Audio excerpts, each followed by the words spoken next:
Por entender que era nebulosa a relação entre o Supremo Tribunal Federal e a ditadura, ele mergulhou em arquivos e fez dezenas de entrevistas ao longo de 10 anos. O resultado é este: Tanques e Togas, o STF e a ditadura militar. Nesse segundo programa, que aborda livros sobre os anos de chumbo no Brasil, eu converso com o jornalista e agora escritor Felipe Recondo. Tudo bem, Felipe? Tudo ótimo, Paulo. Bem-vindo. Obrigado pelo convite de vocês da TV Justiça, é um prazer estar aqui. Bom, você faz a cobertura do Supremo Tribunal Federal desde 2006. Já tem 12 anos aí, portanto. E a ideia do livro tem quase o mesmo tempo, tem 10 anos aproximadamente. É um livro de fôlego, portanto, muita pesquisa, muito tempo, paciência. Eu queria começar pela pesquisa. É a parte mais importante? Sem dúvida nenhuma. Até quando eu fui começar a cobrir o Supremo, a tentativa era de compreender o que era a instituição. E comecei a fazer uma leitura das obras que tratavam da Primeira República, fui evoluindo, passando por Getúlio Vargas, e cheguei à ditadura militar e conversava com muita gente sobre o tribunal e muita gente com certezas sobre o posicionamento do Supremo. E eu comecei a buscar bibliografia, não achava bibliografia escrita, livros escritos por jornalistas sobre esse período, especificamente sobre o Supremo, claro que tem as obras de Hélio Gaspari e tantos outros, mas sobre o Supremo Tribunal Federal não havia. E aí eu comecei a olhar os processos, ler os processos e fazer o que o jornalista adora fazer. Comecei a procurar as pessoas que estavam vivas e que tinham vivido aquele momento do Supremo para entrevistá-las. E, para minha sorte, muitas delas ainda vivas, inclusive ministros que integraram o Supremo naquela época. E daí vieram muitas entrevistas, muitas horas de entrevistas, muitas boas conversas e boas histórias. E te digo que não tinha pretensão, quando comecei a pesquisar, de escrever absolutamente nada. O que eu gostaria mesmo era de compreender esse momento. Mas houve um momento em que eu estava no arquivo do CPDOC, na Fundação Getúlio Vargas do Rio de Janeiro, e pedi um documento lá que estava no acervo deles, e me surpreendeu que veio um daqueles envelopes, né, com o documento dentro, e eu abri para ver o que era. Eram 2 cadernos de tamanho médio, em que eu abri e vi que era um diário. Era o diário do ministro Aliomar Balieiro, que foi deputado pela UDN, foi um dos articuladores do golpe militar e foi ministro da Suprema Corte. E ele descrevia todo o dia a dia, inclusive dele no Supremo, nessa época. A partir daquele momento eu percebi que era sim possível escrever um material sobre esse período. Eu já li outras entrevistas suas, você fala bastante do ministro Aliomar. O que te surpreendeu? O que mais te chamou a atenção nos diários? Dos diários, o que mais chamou a atenção, na verdade, para o jornalista, é o furo. Tinha informação no diário que nunca tinha sido publicada. Tinha tinha relatos sobre julgamentos secretos do Supremo, né? Porque naquela época ainda era permitida a sessão secreta, julgamentos em conselho. E essa descrição que ele fazia desses casos é muito interessante, e também a percepção, que eu acho que é a percepção de hoje que nós temos, nós que cobrimos o Supremo, de que o Supremo também faz seus cálculos institucionais, sempre fez cálculos institucionais, e ele descreve isso muito bem. Descreve como o Supremo buscava um certo equilíbrio e buscava não ser parte da crise. Um dos desafios do livro, até se você me permite dizer, foi me transportar para aquela época, porque olhar o Supremo de ontem pelos olhos do Supremo de hoje certamente vai ser um erro. Então era preciso fazer um transporte, e o diário ajuda a olhar o clima, ele dá um pouco do clima do que era o Supremo daquela época. E você deixou tudo isso escrito? As entrevistas, por exemplo, você transcreveu, deixou isso tudo no arquivo? Você falou aí que não pensava num livro nessa época. Eu sou um desorganizado, acho que como quase todo jornalista, né? Mas eu registrei tudo, muita coisa gravada, eu deixo arquivado.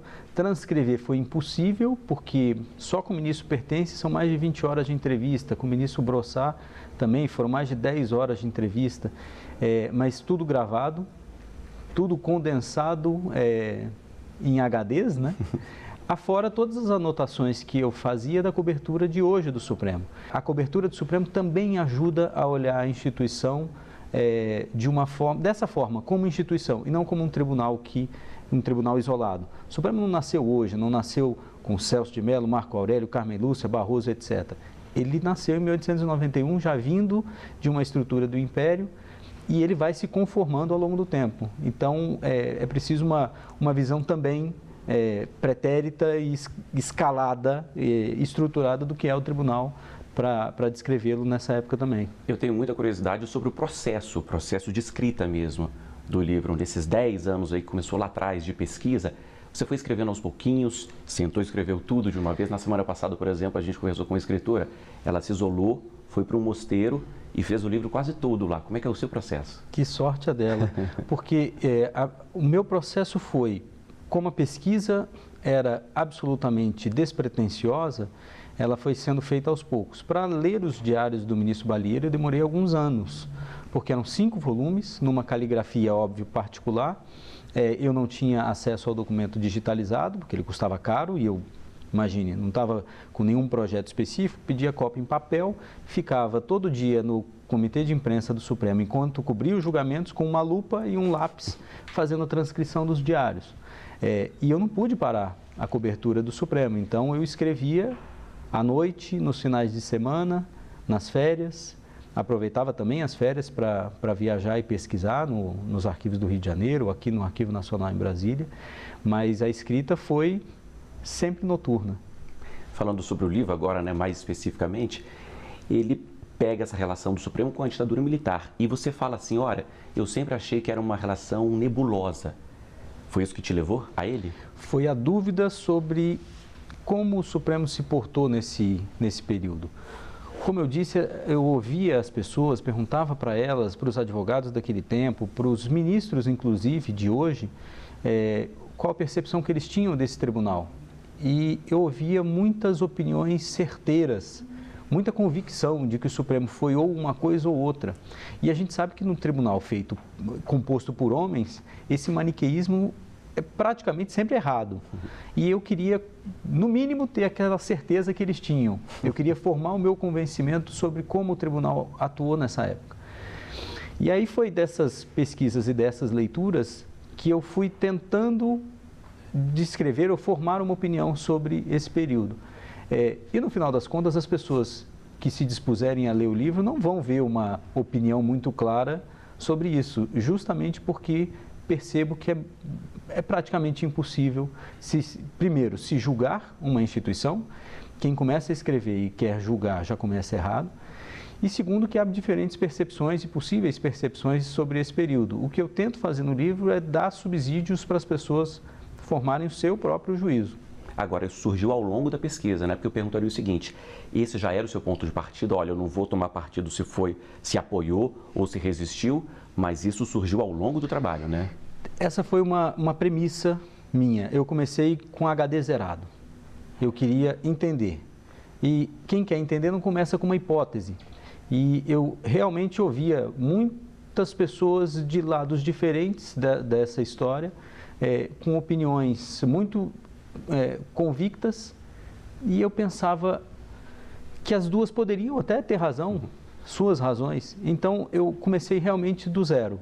E da leitura e das entrevistas que eu fui fazendo, a gente percebia que havia uma necessidade de cálculo institucional que impedia qualquer, digamos, ato heróico do Supremo. O ministro Jobim, certa vez, falou que o herói é aquele que não conseguiu fugir na hora da busca. E o Supremo não se arvorou a ser herói. O Supremo tentou sobreviver à ditadura, foi alvejado, foi violentado pela ditadura militar, houve cassações, houve ameaças, corte de prerrogativas, suspensão de prerrogativas e de garantias. E o Supremo teve que conviver com isso. Houve, naquela época, quem defendesse. O ministro Gonçalves de Oliveira, inclusive, defendeu, depois de renunciar ao mandato de presidente e de ministro do Supremo, que o tribunal fechasse. Seria melhor ou pior naquele momento? Seria melhor ou pior para o país? É claro que isso não é um cálculo matemático e a gente nunca vai saber, mas essa é uma visão. A gente imagina que seria pior. A gente imagina que seria pior porque haveria outro tribunal de cúpula. E se todos renunciassem, talvez daria para o governo militar 11 vagas para serem preenchidas. Então, era uma visão dele, era uma visão de um ministro do Supremo, que talvez o melhor caminho seria esse. Então a gente tem que respeitar e pelo menos analisar os seus argumentos. Eu percebia desse maniqueísmo que algumas pessoas não queriam analisar o argumento do outro. E a gente sabe, né? Nossa profissão é ouvir os dois lados, quando há dois lados, e às vezes ouvir 3, 4, 5, 11 lados. E essa era a missão. Você falou aí na cassação dos ministros, né? A gente teve 3 ministros cassados nesse período, outros saíram, renunciaram, como você falou aí do ministro Gonçalves. Essa fase da cassação foi a pior da que você percebeu? Foi a mais conturbada e os detalhes das conversas entre os ministros, detalhes que estão no diário do ministro Balieiro, bem descritas, mostram realmente uma tensão e uma insegurança dos ministros. A gente olha hoje como se fosse quase uma matemática, né? O fato está dado. Naquela época o fato não estava dado, o fato estava ocorrendo. E os ministros percebiam que iam ser alvo de violência. Eles conversavam sobre isso, se questionavam: como é que vai ser a nossa cassação? Será que a gente vai ser aposentado? Será que a gente vai ser preso? Eles se questionavam isso. Então, esse é um momento realmente de tensão e de perceber que o tribunal não tinha a menor segurança, inclusive, do que os militares fariam com ele. Hoje, a gente tem muito mais facilidade de acesso à informação. Hoje, parlamentares falam abertamente, o governo democrático, concorde com ele ou não, mas também respeita a Constituição, respeita os poderes, as instituições. Naquela época, a gente não sabia para onde as coisas caminhariam. E uma das coisas que eu considerei mais interessante foi buscar a ficha que os órgãos de inteligência da época produziram sobre os ministros para justificar a cassação. E eu pensei na minha inocência, ou naquela vontade de achar a verdade, digamos assim, dos fatos, né? Que na ficha estaria descrito por que eles foram cassados. E, na verdade, a ficha criminal deles, o dossiê contra eles, montado contra eles, é, assim, um amontoado de fatos. Simplesmente isso. Para justificar. Para justificar o injustificável. É isso. Ok, Felipe, vou fazer uma pausa aqui. Na entrevista, a gente segue daqui a pouquinho conversando mais aqui com o Felipe sobre o livro dele, Tanques e Togas, o STF e a Ditadura Militar. O intervalo é curtinho, hein? Até já.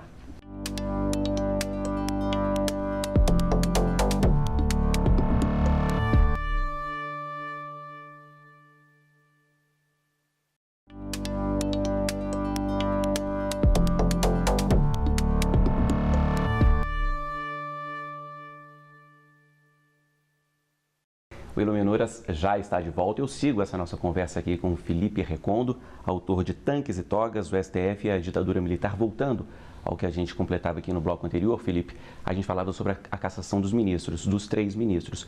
E eu ouvi, certa vez, o ex-ministro aposentado Sepúlveda Pertence, falando que o ministro Vitor Nunes Leal soube pelo rádio que ele não era mais ministro do Supremo. É o tipo da história que está aqui. O que mais você conta? É engraçado porque, como eu também estava dizendo no bloco anterior, os ministros sabiam que alguma coisa estava sendo gestada. O ministro Vitor Nunes, e ele fez isso ser divulgado só anos depois, quase mais de uma década depois, quando o governo militar, quando o Castelo Branco assumiu, ele enviou uma carta para um amigo em comum, para que fizesse chegar a Castelo Branco a informação de que o Supremo não é oposição, o ministro do Supremo não faz oposição a governos, qualquer que seja ele. E era uma percepção do ministro Vitor Nunes de que ele poderia ser alvo de uma violência do governo militar. Então, isso já estava um pouco na consciência. O ministro Pertence, que felizmente abriu as portas e abriu as memórias dele para mim e ajudou demais na confecção desse livro, inclusive olhando, lendo depois e fazendo alguns recortes, ele e o ministro Otávio Galotti, que foram ajudas sensacionais para mim. Mas ele conta essa história até como se fosse um caos, né? Mineiro que mas dá essa percepção, eles já sabiam, eles já tinham consciência de que isso ia ser uma violência. É claro que não foi um caos, né? É claro que ele não ouviu pelo rádio e ficou por isso mesmo, né? Mas, de fato, eles ouviram, e não só eles. Outros ministros do Supremo foram avisados de que viria algo, seria anunciado, isso está descrito no livro, inclusive, o ministro Balieiro se posta ao lado do rádio, com papel e caneta na mão, anota todos os pontos do ato institucional que foi lido no rádio, pelo Gama e Silva, e faz um desabafo, inclusive no diário, dizendo: o Brasil não mudou nada, o Brasil não melhorou. Por mais que tenha sido um dos artífices também, um udenista, artífice do golpe militar, percebia que aquilo era uma violência indizível contra o Supremo. E houve um episódio de maior gravidade posterior, né, na esteira das cassações, que foi a ameaça dos militares de, digamos assim, levarem para registro, para se registrarem os ministros do Supremo. Ou seja, se o ministro Evandro Lins quisesse voltar ao Rio de Janeiro, ele teria que sair da casa dele, na Península dos Ministros, e ir para o aeroporto. Os militares ameaçavam interceptá-lo, levarem para a delegacia para que ele colocasse as digitais, fosse fotografado. Isso era pior, quer dizer, pior, a gente não sabe nem o que é pior, né? Mas isso era de uma gravidade tamanha naquela época. Imagine se fizesse isso com qualquer pessoa hoje, levar só para isso. E aí o ministro Luiz Gallotti teve que atuar junto aos militares para que isso não fosse feito. Então as violências se somavam, né, contra os ministros do Supremo. Llembrando aqui os ministros cassados, né? Hermes Lima, Vitor Nunes Leal e Evandro Lins em Silva. Exatamente. E os dois que renunciaram posteriormente, Gonçalves de Oliveira e Lafayette de Andrada. E há uma história por trás dessas renúncias também, porque todos os registros e todas as manifestações de ministros na época indicavam que os dois também seriam cassados e que a renúncia teria sido uma forma de não serem atingidos pelo governo militar. Tem outro ponto que é muito marcante, que é o aumento do número de ministros. Vai na esteira aí da cassação? Era uma tentativa do presidente Castelo Branco de não atingir tão violentamente o tribunal. Houve propostas no início do golpe militar para que o Supremo fosse alvejado, que houvesse cassações, e o presidente Castelo Branco resistiu a isso, ao ponto de, no ato institucional número 2, aumentar o número de ministros para diluir a influência daqueles que foram indicados por Juscelino, João Goulart, e eram vistos como de esquerda pelo governo militar e pelos militares, né? Mas foi um tiro na água, até por uma estratégia bem interessante que os ministros formaram, porque se aumentou em 5 o número de ministros. E aí, a gente sabe, a composição das turmas é de 5 ministros. Pensou-se que poderiam colocar os 5 ministros novos numa turma em separado. O que o tribunal fez? Diluiu esses ministros nas turmas. Ou seja, os ministros de ontem, digamos assim, anteriores, continuavam sendo maioria, inclusive nas turmas. O que foi também desnecessário, porque os ministros que entraram cumpriram o seu papel de ler a Constituição, interpretá-la e impuseram ao governo militar também derrotas. Se mostraram liberais, a Leomar Balieiro se mostrou um liberal. Adalto Luz Cardoso, inclusive, gerou tanta fúria entre os militares que foi ameaçado também de cassação. E ele, que foi indicado pelos militares, entrou numa lista de cassações também. Então, esse é um episódio também interessante e tem detalhes no livro, graças também aos registros do ministro Balieiro, do porquê Castelo Branco queria colocá-los no tribunal. Não se fala num empacotamento da corte, como houve nos Estados Unidos, mas de colocar gente nova para fazer frente, abre aspas e depois fecha aspas, aos velhos. Quem lê o seu livro, Felipe, vai entender o quê? Qual que é o seu grande objetivo? Assim, as pessoas precisam saber o quê? Essa foi uma tentativa de deixar a discussão um pouco mais complexa, mostrar fatores que podem fazer com que a tua certeza seja uma dúvida. E eu acho que isso vale para o tribunal de hoje. Olhar o tribunal, olhar o Supremo de hoje com muita certeza, algumas a gente pode até ter, mas assim, com muita certeza de quem é bom ou mal, de quem é certo ou errado, é uma quase certeza de insucesso. A partir de uma análise dessa forma é a certeza do insucesso. E olhar a instituição como instituição, não como um amontoado e um somatório de pessoas. Eu queria falar também sobre independência e soberania. Leva a gente a entender que o Supremo perdeu completamente a soberania, a independência. Foi dessa forma ou nem tanto? Nessa época era tão violento o governo militar ao suspender a garantia do habeas corpus, suspender a vitaliciedade dos magistrados, permitindo cassações, que de fato era um cálculo difícil de se fazer. O Supremo estava, obviamente, no fio da navalha. Ele continuou julgando, mas tinha um receio evidente, claro, expresso pelos seus ministros, de que suas decisões não fossem cumpridas. Isso talvez fosse o mais grave para o tribunal naquela época. Há um dos episódios narrados também nesse material, de os ministros perguntarem para o advogado, Arnold Valdo, que também ajudou bastante na pesquisa, perguntarem, o senhor pediu, impetrou um habeas corpus aqui. Se nós concedermos a ordem, o senhor tem garantia de que ela vai ser cumprida? Como um advogado ia saber se o governo militar ia fazer cumprir uma ordem? E o ministro disse para ele, se o senhor tiver a garantia de que vai ser cumprida, nós vamos dar a ordem por unanimidade. Caso contrário, a gente não vai conceder. Era um receio claro do tribunal de que suas ordens não fossem cumpridas. Perderia, talvez, de forma indelével, a sua legitimidade. O que restava de sua legitimidade e independência. Nada mais grave para um tribunal do que uma decisão descumprida, né? Nem preciso voltar lá atrás, em 2006, quando você começou a fazer a cobertura do Supremo Tribunal Federal, do Judiciário, do Ministério Público, era completamente diferente. Era completamente diferente, mas eu já peguei, acho que uma virada, uma pequena virada. A minha percepção e conversando com ministros, ex-ministros e tal, o Supremo deu uma guinada em 2003 com a indicação de 3 novos ministros no governo Lula. Foi, imagine, uma mudança grande, né? Dos 11 saem 3 ministros que eram, digamos assim, das antigas, e entram 3 novos ministros com perfis completamente diferentes.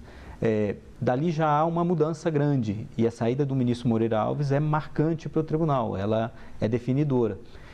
E eu cheguei para cobrir o Supremo logo na crise do Mensalão, e o julgamento do Mensalão também foi uma virada para o tribunal. Então eu peguei já o Supremo nessa mudança. Saindo de uma pauta também muito constitucional, mas ainda com um pouco do freio de mão puxado por conta de Moreira Alves, e ele mesmo dizia isso, para um tribunal muito mais ativista, inclusive muito mais conectado à sociedade e à opinião pública. E o desafio agora é interpretar esse tribunal, também um pouco discutir suas escolhas e saber para onde vai rumar esse Supremo de hoje. A gente está aqui com o livro Tanques e Togas, o STF e a ditadura militar, mas eu sei que o seu próximo ainda fala de Suprema Corte, mas da Corte norte-americana, é isso? Não, na verdade, eu tive que me inspirar na bibliografia da Corte norte-americana para escrever sobre o Supremo de hoje. Assim que eu estava terminando esse livro, a editora, a Companhia das Letras, me telefonou pedindo um livro sobre o Supremo Tribunal de hoje. Foi no dia seguinte à morte do ministro Theory. Quando ele morreu, houve aquela demanda por informação e saber o que aconteceria com o tribunal e com a Operação Lava Jato. E a editora falou, olha, pare esse livro e escreva um sobre o tribunal de hoje. Eu falei, bom, primeiro eu não vou parar, porque não dá para parar uma pesquisa de 10 anos. Mas concluí e tenho de entregar este ano ainda um livro sobre o Supremo de hoje. Muito mais difícil do que escrever sobre o Supremo de 64. Pelo menos por uma razão. A distância histórica, né? O Supremo de hoje a gente está vivendo, está olhando ele tomar decisões. Esse Supremo de 64 a 74, a gente já viu o que aconteceu, já digeriu o que aconteceu e sabe das consequências. Esse a gente ainda está vivendo. Ok. Felipe, é isso. Foi um prazer. Obrigado pela presença aqui no Iluminuras e parabéns pelo livro. Obrigado, Paulo. Obrigado pelo convite. Agradeço a todos, o pessoal da equipe e a TV Justiça. Bom, e antes de terminar aqui o programa, eu chamo a Michele, né, a nossa consultora literária. Oi, Michele. Oi, Paulo. Hoje eu gostaria de falar com vocês um pouco sobre o livro Feliz Ano Novo, de Rubem Fonseca. Uma obra publicada em 1975, em pleno regime militar. Eu escolhi falar sobre Feliz Ano Novo porque é uma coletânea de contos muito interessante. Todos eles narrados em primeira pessoa. O tema central do livro gira em torno da violência urbana. Nele, podemos ver a grande desigualdade social que assola ainda hoje o nosso país. Rubem Fonseca coloca os seus personagens nos 2 extremos da nossa nação. Ou eles são pobres, aqueles que vivem à margem, nas periferias das grandes cidades, ou eles são a elite privilegiada que tudo tem. Este livro é muito importante para a literatura brasileira porque faz uma denúncia social muito séria. No fundo, ele mostra os problemas sociais que causam o aumento da violência urbana. Eu dedico a minha fala a Rubem Fonseca por ele ser um grande escritor, muito corajoso, que enfrentou o sistema ditatorial com toda a coragem para fazer o seu livro ser circulado e divulgar essa questão tão importante para o nosso país. Obrigado, Michele, e muito obrigado a você que nos acompanhou aqui hoje. O Iluminuras fica por aqui. Para rever este e outros programas, acesse aí tvjustiça.jus.br. Mande um e-mail para a gente também, iluminuras@stf.jus.br. A TV Justiça tem também um novo canal no YouTube, é o TV Justiça Oficial. Acessa lá, hein? E até a semana que vem. Tchau!